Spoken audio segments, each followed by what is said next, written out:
안녕하세요. 저 기업 IT 프레임워크 오늘 5번째 시간입니다. 지난 시간까지 이제 설명한 것들에 대해서 어떻게 생각하면 너무 평범하다고 할 수도 있겠는데 그렇지가 않아요.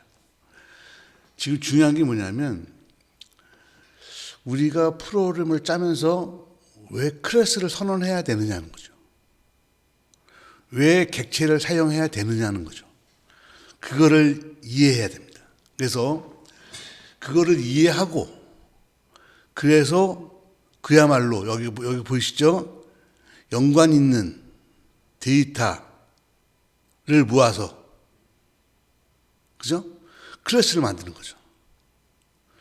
여기에 또 클래스를 모아서 클래스를 생성할 수도 있죠. 중요한 거는요, 모은다는 게 중요한 게 아니고 연관이 있다라는 의미.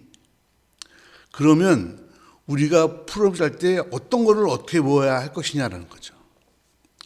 제가 가이드를 드렸죠. 동일 화면에 있는 것들은 같이 모아라. 일단 요것만 한 레포트 화면에 있는 거는 같이 모아라. 요 정도만 해도 한 50%는 될 수 있죠. 중요한 거는 이 클래스만 쓰는 것, 객체로 만들어서 쓰는 것, 연관성. 그래서 데이터만 모을 수도 있고, 일련의 함수를 모을 수도 있고, 데이터와 함수를 모을 수도 있고, 이거를 잘 알아셔야 돼요. 지금 제가 IT 프레임워크를 하면서 5번째 시간까지 한 게 결국 요거 하나 한 거예요. 제가 여기에 대해서는 그 전에 올린 동영상에도 많이 있어서 너무 깊게 설명하지 않았는데, 혹시 이해가 좀 부족하시다 싶으면 제 다른 걸 보시면 되는데, 정리를 해드리면, 내가 지금 업무를 분석하면서 어떤 거를 클래스로 만들 것이냐가 중요한 거예요. 그거를 잘해야만 첫 단추가 잘 꿰이는 거예요. 이해하셨죠? 그 다음에 두 번째로 할 게 뭐냐면, 아마 내일 정도 할 것 같은데, 객지장 코딩을 위한 규칙 5가지, 모든 책에 다 나오는 거예요. 요거를 내가 이해시켜 드릴게요. 그 다음에는 이제 디자인 패턴을 적용할 거예요. 디자인 패턴은요, 20개 정도가 있지만, 사실은 다 쓰이지 않아요. 그거 다 쓴다는 것도 말도 안 되고요. 그 중에서 진짜 괜찮은 거 있어요. 꼭 알아야 될 것들을 한 3가지 정도만 내가 가르쳐 드릴 텐데, 그것만 아셔도 멋진 프로그램을 짤 수 있어요. 그 다음에 리팩토링을 또 해드릴 거예요. 그러니까 중요한 거는 뭐냐면 보세요. 기업의 IT 프레임워크를 만들기 위해서 클래스를 선언하고 코딩을 위한 규칙을 만드는 게 전체 50%좀 차지한다고 보시면 돼요. 보이시죠? 디자인 패턴이 한 30% 정도. 중요도를 본 거예요. 리팩토링과 TDD도 한 20%. 그래서 여러분들께서 아마 오늘부터 이제 본격적으로 여기까지 이제 요 클래스만 했지만 이제 내일부터 본격적으로 할 텐데 꼭 기억하셔야 될 건 뭐냐면 앞에서 제가 설명해 드린 내용들을 곰곰이 생각해 보세요. 들었던 내용을 또 반복한 것 같아. 이렇게 생각하지 마시고요. 자, 질문해 볼게요. 클래스는 언제 써야 되는데? 객체는 언제 쓰는데요? 그거를 쓰려면 어떤 환경을 어떻게 고려해야 되는데? 지금 이거를 잘 아셔야 돼요. 그리고 클래스를 썼을 때 상속을 만들었어요. 그러면 인터페이스는 언제 써요? 인터페이스는 언제 쓴다 그랬죠? 공통 기능 함수라 그랬죠? 공통 기능 함수를 같이 넣는 경우에 쓴다고 그랬어요. 정답은 아니에요. 책에는 그렇게 설명 안 돼 있고요. 제가 그냥 설명 드리는 거예요. 그러니까 인터페이스는 상속된 상태에서 흩어져 있는 이쪽에 흩어져 있는 클래스가 공통의 함수를 가지게 되는 경우가 있어요.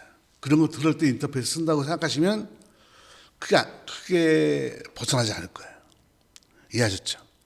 그래서 여러분이 지금 제가 말한 것들에 대해서 여러분 스스로 대답할 정도의 실력이 되어야 돼요. 이게 안 되면, 그러니까 요 클래스를 언제 쓰고 이걸 모르잖아요. 그러면 이 뒤에 것들은 배우나 마나요. 지금 저희 나라에서 대부분의 개발자들이 지금 그렇게 하고 있다니까요. 그냥 연관 있는 데이터를 막 모아요. 자기가. 개발자마다 모으는 게 달라요. 말이 안 되죠, 말이. 그죠? 지금 이게 중요한 거예요. 그래서 내가 기업의 IT 프레임워크에서 제일 처음 클래스를 만드는 법.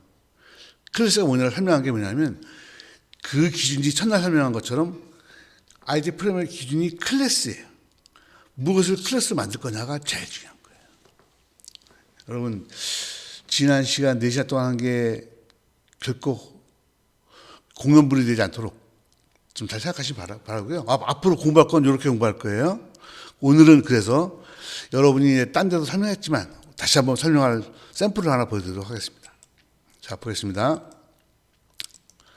자, 이제 성적 처리를 한다고 봅시다. 뭐 국어 여기 보면 학번이 있고요. 국어, 수학, 영어 평균, 전체 평균을 구하는 뭐 그런 프로그램이죠. 그럼 처음에 그러면 어떻게 하죠? 이 변수를 쫙 선언하고 메뉴 보여주고 입력을 받지 않아서 1번 1이면은 항상 성적 추가하는 거니까 성적을 추가하고요. 2번을 누르면 보고서를 출력하고요. 3번 누르면 종료를 하는 프로그램이죠. 뭐 이런 프로그램이 있다고 쳐봐요. 그러면 이건 뭐 제가 맨날 학생들 보여주는 프로그램인데 프로그램을 이렇게 짰어요. 괜찮죠? 이걸 만약에 이제 학생이 100명이 되면요. 과목이 10개가 되면 이 변수 선언을 어떻게 해야 되죠? 변수 선언하다가 뒤집어지겠죠? 그렇죠? 그래서 이런 경우는 어떻게 처리하면 되겠어요? 자, 요 상태가 되면 학생 3명이면 이렇게 처리하면 되죠. 뭐 몇 개 안 되니까. 학생이 100명이고 과목이 한 10개쯤 되고. 학생이 1000명이면 어떡할 거예요?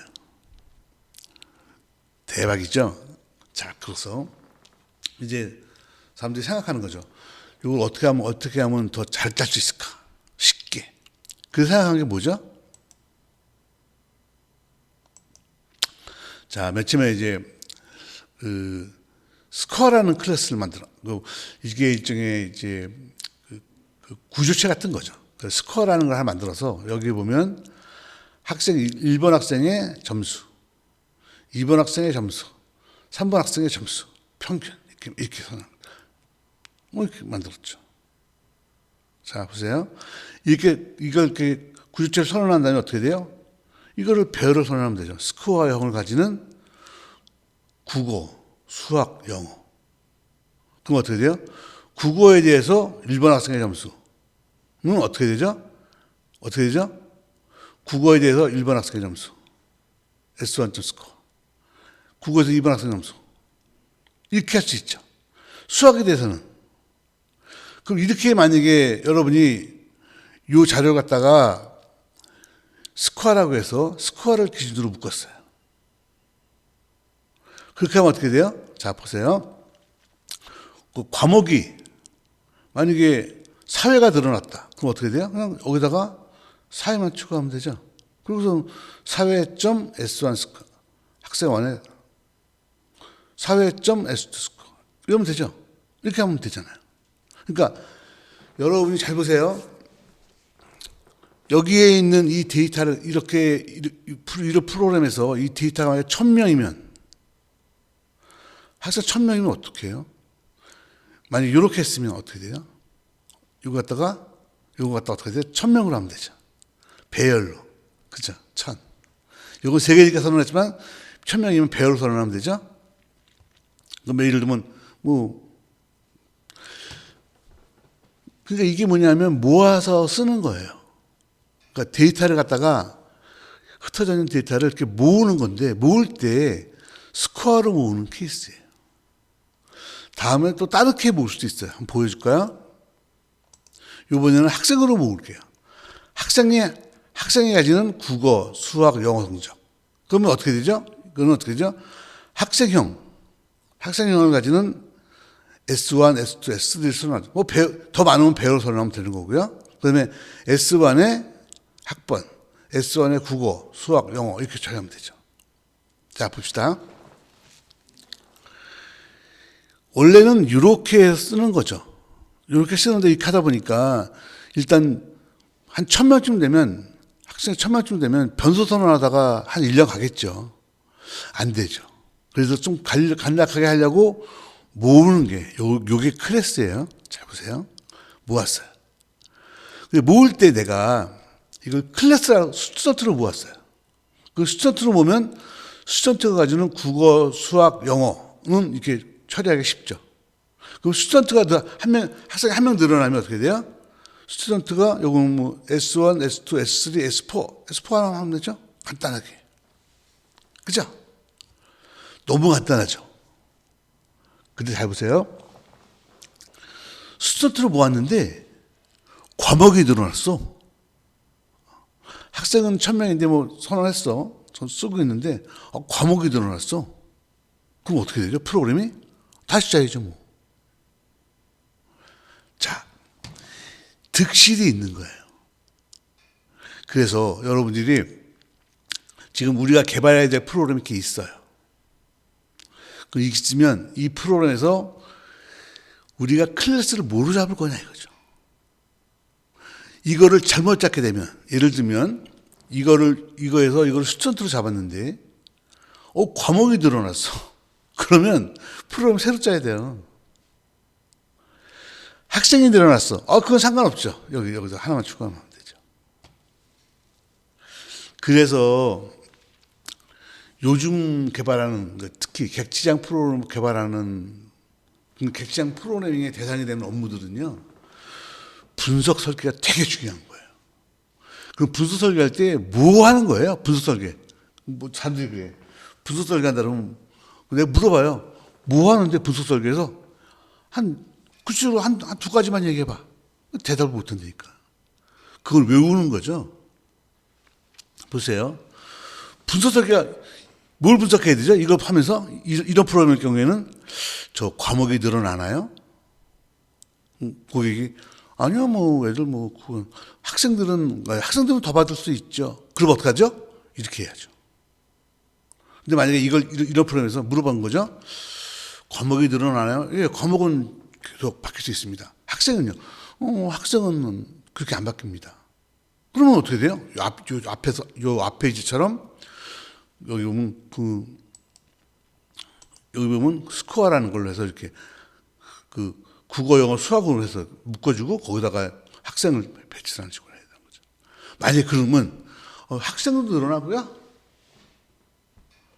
과목도 늘어나요. 그러면 어떻게 돼요? 이거 쓰면 안 되죠. 클래스 쓰면 안 됩니다. 그죠? 그럴 때는 어떻게 되죠? 프로그램을 분리해야죠. 자, 지금 제가 여러분에게 무슨 얘기를 하고 있는지를 궁금히 생각해 주시기 바래요. 이 예를 굳이 내가 다시 설명하는 이유는 뭐냐면, 이 앞에서 설명했잖아요. 기업이 IT 프레임워크를 하기 위해서는 클래스를 정의하는 게 가장 중요하다. 클래스가 일단 정의가 잘 돼야 돼요. 그 다음에 그걸 다듬는 거지. 그게 정의가 잘못되면 그 다음에 다듬고 말고 뭐가 있어요. 그럼 클래스를 잘 정의하려면 어떻게 해야 되느냐 이거죠. 우리가 제작할 프로그램을 분석해 봐야 돼요. 어떻게? 자, 이것처럼. 이런 프로그램이면 어떻게 돼요? 이런 프로그램에서 만약에, 과목은 안 늘어나고 학생만 늘어나요. 그럼 어떻게 돼요? 스튜던트를 묶어줘야 되고요. 학생은 고정되어 있고 과목이 늘어나요. 그러면, 스코어를 이렇게 묶어줘야 되고요. 과목도 늘어나고 학생도 늘어나요. 그러면 어떻게 돼요? 프로그램을 분리해야죠. 프로그램을 나눠 짜야죠. 중요한 거예요. 여러분, 우리가 지금 개발해야 되는 프로그램이 어떤 특징을 갖느냐.